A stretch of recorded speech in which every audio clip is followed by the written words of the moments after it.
Hello friends, welcome back to my YouTube channel. आज रक्षाबंधन है तो हैप्पी रक्षाबंधन टू ऑल।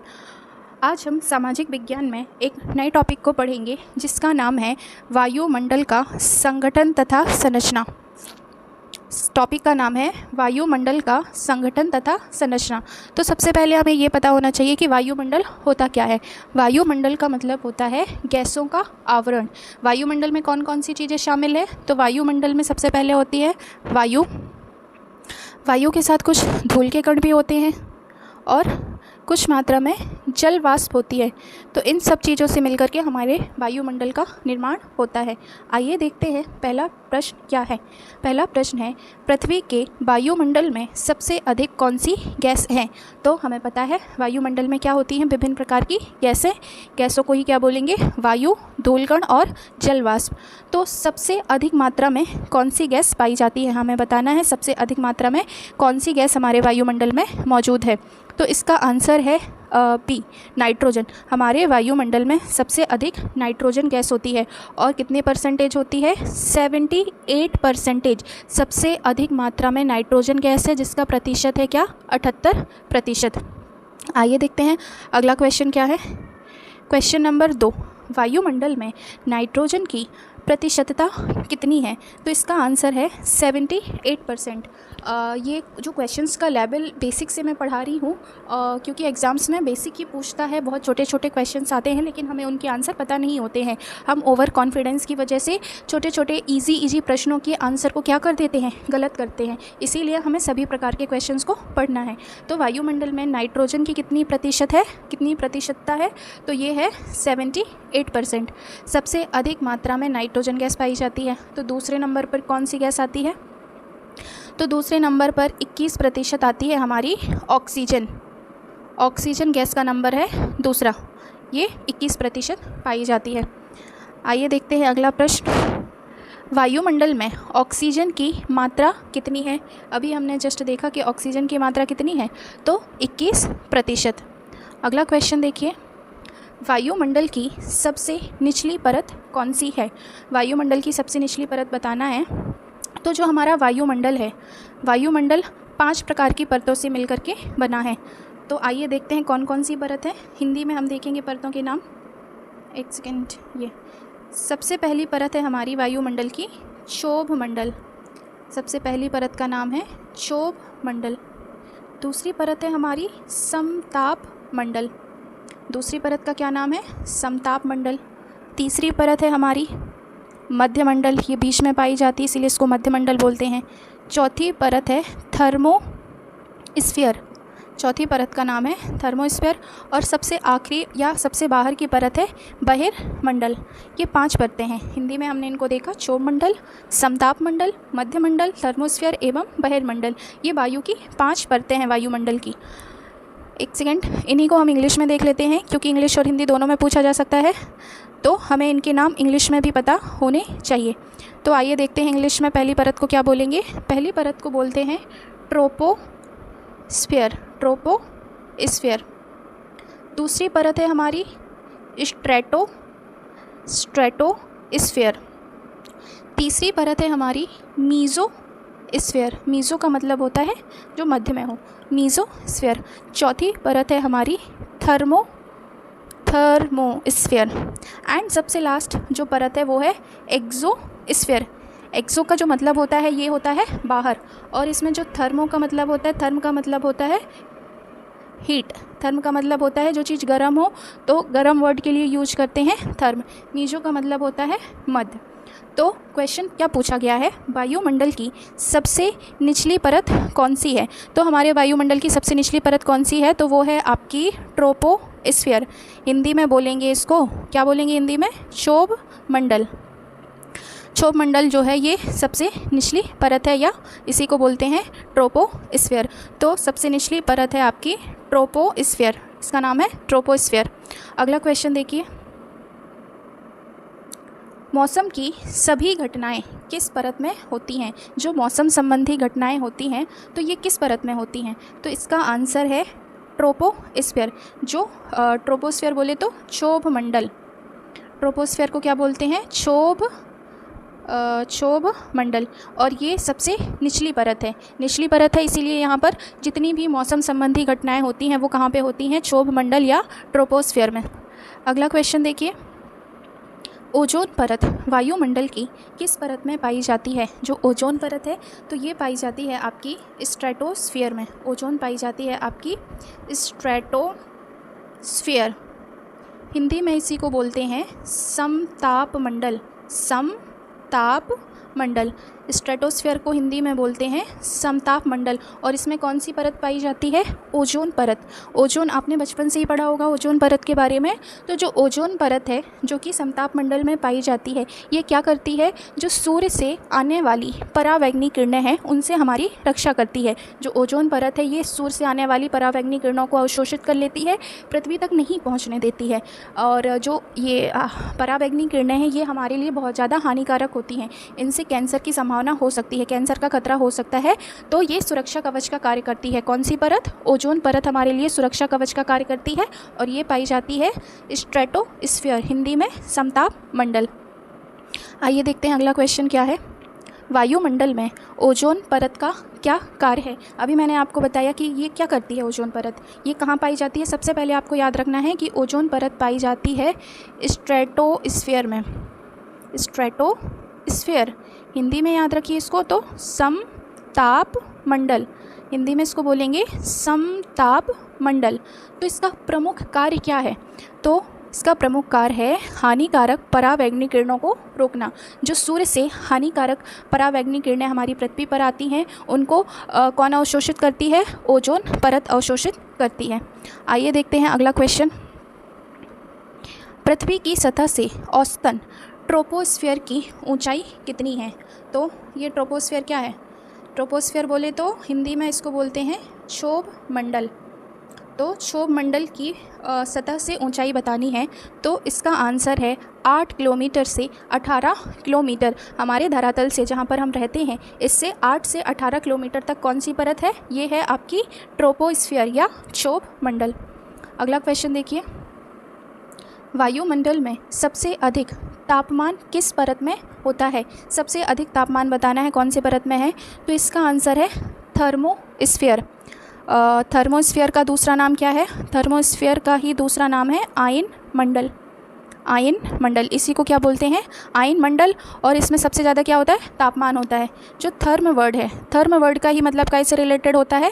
तापमान से रिलेटेड, ताप से रिलेटेड होता है, इसीलिए सबसे अधिक तापमान पाया जाता है थर्मोस्फीयर में। आइए देखते हैं अगला क्वेश्चन। रेडियो संचार के लिए किस वायुमंडलीय परत का प्रयोग होता है? तो इसके लिए प्रयोग होता है आयनोस्फीयर, जो आयन मंडल है, इसी को हिंदी में क्या बोलेंगे? आयन मंडल। आयनोस्फीयर को ही हिंदी में बोलेंगे आयन मंडल, और ये होती है थर्मोस्फीयर के ऊपर वाली परत। ओके, अब देखिए अगला क्वेश्चन, एक सेकेंड। अगला क्वेश्चन देखिए, वायुमंडल में गैसों का समान अनुपात किस ऊंचाई तक रहता है? तो जो गैसें हैं वो समान अनुपात में किस ऊंचाई तक रहती हैं? तो इसका आंसर है 80 किलोमीटर तक जो गैसें हैं वो समान अनुपात में रहती हैं, समान अनुपात में रहती हैं। अगला क्वेश्चन देखिए, मध्यमंडल में तापमान का स्वरूप कैसा होता है? तो ऊंचाई बढ़ने पर घटता है। जो मध्यमंडल में जब अपन जाएंगे तो जैसे जैसे ऊंचाई बढ़ेगी तो तापमान क्या होगा? कम होगा। अगला क्वेश्चन देखिए, आयन मंडल में किस प्रकार की तरंगें परावर्तित होती हैं? आयन मंडल, आयन मंडल मतलब क्या है? आयन मंडल को ही बोलते हैं थर्मोस्फीयर। थर्मोस्फीयर, इसी का नाम क्या है?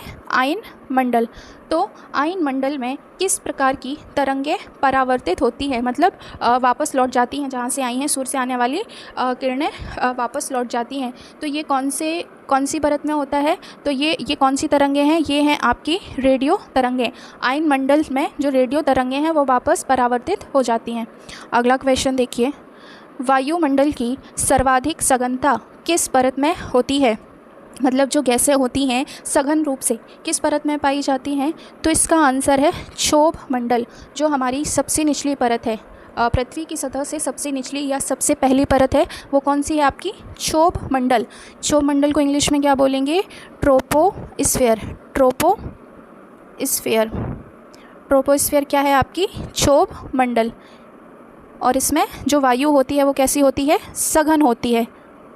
अगला क्वेश्चन देखिए, अंतरिक्ष यान किस परत में प्रवेश करते हैं? जो अंतरिक्ष यान होते हैं ये किस परत में प्रवेश करते हैं? तो इसका आंसर है ताप मंडल। अगला क्वेश्चन देखिए, ग्रीन हाउस प्रभाव मुख्यतः किस गैस के कारण होता है?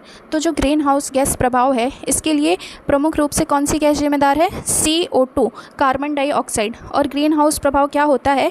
ये एक प्राकृतिक प्रक्रिया है जिसमें हमारे वायुमंडल की कुछ गैसें क्या करती हैं? सूर्य से आने वाली जो किरणें हैं उनको अवशोषित कर लेती हैं, जिससे हमारी पृथ्वी का या हमारे धरातल का तापमान क्या होता है? बढ़ जाता है। और इसी क्रिया को क्या बोलते हैं? यही प्रक्रिया क्या है आपकी? ग्रीन हाउस प्रभाव। अगला क्वेश्चन देखिए 18, तापमंडल को और किस नाम से जाना जाता है? तापमंडल है तो इसको क्या बोलते हैं? और तो इसको बोलते हैं आयन मंडल। तापमंडल देखिए एक ही नाम है, ये तापमंडल हो या आयन मंडल हो या थर्मोस्फीयर हो, थर्मोस्फीयर हो, ये तीनों एक ही परतों के नाम हैं, तापमंडल, आयन मंडल, थर्मोस्फीयर। अगला क्वेश्चन देखिए, उपग्रह किस परत में परिक्रमा करते हैं? जो उपग्रह होते हैं तो ये परिक्रमा करते हैं तापमंडल में। और तापमंडल के ही नाम पता है ना आपको, तापमंडल को ही क्या बोलते हैं? आयन मंडल, आयन मंडल बोलते हैं, या इंग्लिश में बोले तो थर्मोस्फीयर, थर्मोस्फीयर। अगला क्वेश्चन देखिए, वायुमंडल में जल वाष्प मुख्यतः किस परत में पाए जाते हैं? जो जल वाष्प होते हैं तो ये पाए जाते हैं आपके क्षोभ मंडल में। क्षोभ मंडल इंग्लिश में कहलाती है ये ट्रोपोस्फीयर, ट्रोपोस्फीयर। क्षोभ मंडल को ही बोलते हैं ट्रोपोस्फीयर, ट्रोपोस्फीयर। अगला क्वेश्चन देखिए, ओजोन परत मुख्यतः किस गैस से बनी होती है? जो ओजोन परत होती है ये मुख्यतः ऑक्सीजन गैस से बनी होती है। 22वां देखिए, क्षोभ मंडल की ऊंचाई भूमध्य रेखा पर लगभग कितनी होती है? तो ये होती है 16 से 18 किलोमीटर। क्षोभ मंडल हमें पता है जो सबसे निचली परत है हमारे वायुमंडल की, उसको क्षोभ मंडल बोलते हैं। और इसकी ऊंचाई कहाँ पर पूछी गई है? भूमध्य रेखा। आपको भूमध्य रेखा पता होनी चाहिए कौन सी रेखा होती है? ये है हमारी पृथ्वी। यहाँ पे देखिए ये हमारी पृथ्वी है। पृथ्वी को बीच से दो भागों में बांटने वाली रेखा ही क्या कहलाती है? भूमध्य रेखा, भूमध्य रेखा। और ये जो उत्तर में है ये पृथ्वी के ध्रुव हैं, उत्तर दक्षिण में पृथ्वी के ध्रुव हैं। तो क्षोभ मंडल की ऊंचाई भूमध्य रेखा पर होती है 6 से 16 से 18 किलोमीटर। अगला क्वेश्चन देखिए, सॉरी क्या हो गया है ये, 23 नंबर का क्वेश्चन देखिए, समताप मंडल में तापमान का स्वरूप कैसा होता है?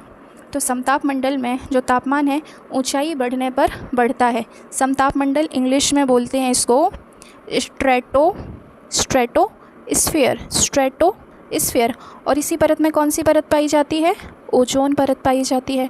और ओजोन क्या करती है? सूर्य से आने वाली परावैंगनी किरणों से हमारी रक्षा करती है। अगला क्वेश्चन देखिए, अंतर्राष्ट्रीय अंतरिक्ष स्टेशन किस परत पर स्थित है? एक हमने अंतर्राष्ट्रीय अंतरिक्ष स्टेशन बनाया है तो ये है आपका तापमंडल में स्थित है। तापमंडल के अन्य नाम कौन से हैं? आयन मंडल या फिर थर्मोस्फीयर, इंग्लिश में बोलते हैं थर्मोस्फीयर। आइए अगला क्वेश्चन देखते हैं 25वां, वायुमंडल की सबसे ऊपरी परत कौन सी है? सबसे ऊपरी या सबसे बाहर जो अंतरिक्ष की तरफ है, तो वायुमंडल की सबसे ऊपरी परत को बोलते हैं बहिर्मंडल, इंग्लिश में इसी को बोलते हैं एक्सोस्फीयर। अगला क्वेश्चन देखिए, बहिर्मंडल में मुख्यतः कौन सी गैस पाई जाती है? जो बहिर्मंडल है तो इसमें कौन सी गैस पाई जाती है? मुख्य रूप से हीलियम और हाइड्रोजन। बहिर्मंडल हमारे वायुमंडल की सबसे बाहरी परत है जिसमें हाइड्रोजन और हीलियम गैसें पाई जाती हैं। अगला क्वेश्चन देखिए, वायुमंडल में घुलनशील धूल कण किस परत में पाए जाते हैं? तो ये भी कहाँ पाए जाते हैं? क्षोभ मंडल में। वायुमंडल में जो धूल के कण होते हैं वो कौन सी परत में पाए जाते हैं? क्षोभ मंडल में। अगला क्वेश्चन देखिए, ध्रुवीय ज्योति जिसको इंग्लिश में बोलते हैं ऑरोरा, ध्रुवीय ज्योति बोले तो इंग्लिश में इसको बोलते हैं ऑरोरा, ये किस परत में पाई जाती है? तो ये पाई जाती है आपकी आयन मंडल में। अगला क्वेश्चन देखिए, अंतरिक्ष से लौटते समय रॉकेट किस परत में सबसे अधिक घर्षण अनुभव करता है? तो ये है आपका मध्य मंडल। अगला क्वेश्चन देखिए, वायुमंडल में गैसों का अनुपात किस सिद्धांत के अनुसार स्थिर रहता है? तो ये है आपका गैस मिश्रण सिद्धांत। इस सिद्धांत के अनुसार हमारे वायुमंडल में गैसों का अनुपात कैसा होता है? स्थिर रहता है। तो इस वीडियो में हम इतनी क्वेश्चंस को देखेंगे, अगले क्वेश्चंस को हम नेक्स्ट वीडियो में देखेंगे। यदि आपको वीडियो पसंद आता है तो चैनल को सब्सक्राइब कर दीजिए, लाइक का बटन दबा दीजिए। Thank you.